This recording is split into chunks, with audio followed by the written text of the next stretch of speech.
All right, let's talk about tempo. You're going to see tempo in each and every one of my programs.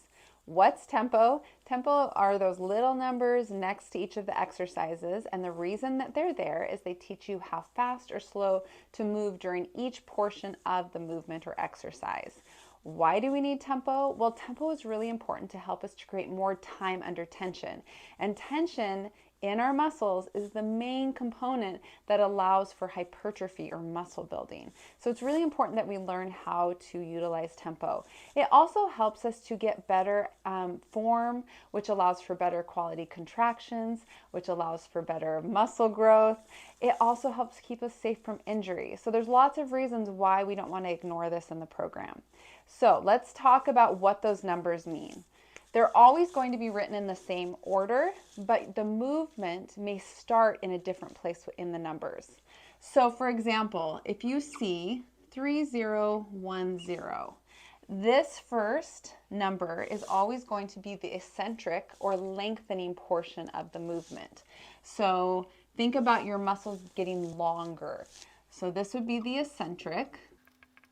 For example, in a squat, the eccentric would be 3 counts lowering down to the squat. Your glutes are lengthening.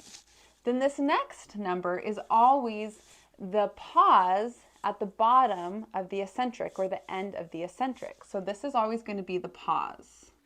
Okay, so if this, going back to the squat, you would come down for 3 counts.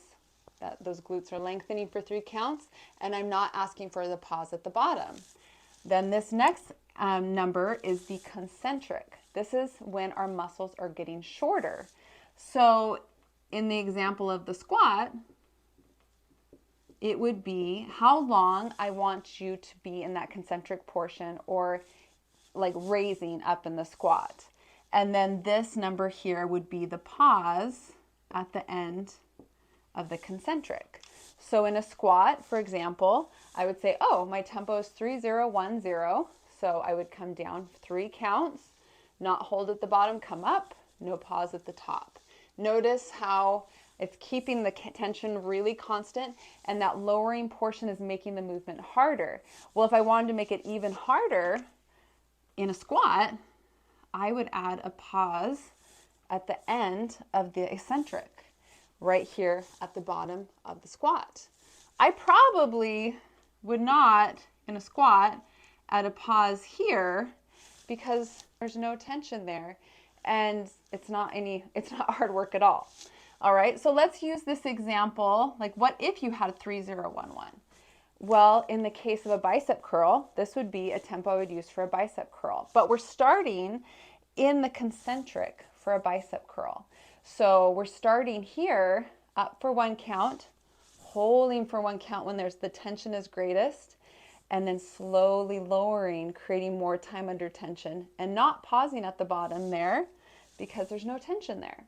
So you can kind of see in these 2 different examples of these exercises how tempo can make the movement harder, really slowing down the movement, stretching out those glutes, or really slowing down the movement when you are bringing your arm down. Instead of flinging the weights around or getting half reps, we're being more intentional with that movement and getting more time under tension.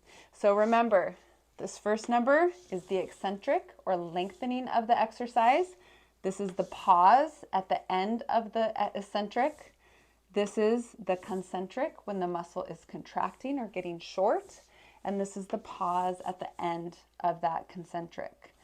I know it may seem confusing at first, but with time and practice and application, it will get easier, I promise.